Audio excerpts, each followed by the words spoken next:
వారంలో ధనుసు రాశి వారికి తృతీయ స్థానంలో రాహు గారు యోగిస్తున్నారు, లాభస్థానంలో శుక్రుడు యోగిస్తున్నారు.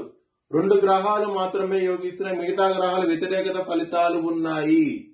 మీరు కనుక బ్రాహ్మణుడికి గోధుమలు దానం చేస్తే కనుక మంచి ఫలితాలు ఉంటాయి. లక్ష్మీదేవి టెంపుల్ కి వెళ్ళండి, ఈ వారంలో ఇంకా మంచి ఫలితాలు ఉంటాయి.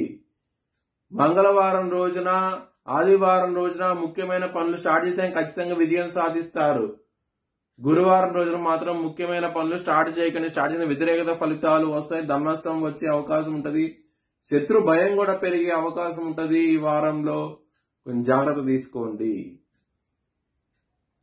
కుటుంబ పరంగా కుటుంబ స్థానం మీద గురువుగా దృష్టి ఉన్నది, దాని మూలంగా మీకు కుటుంబ పరంగా ఎటువంటి ప్రాబ్లమ్స్ ఉండవు. అలాగే ధన పరంగా కూడా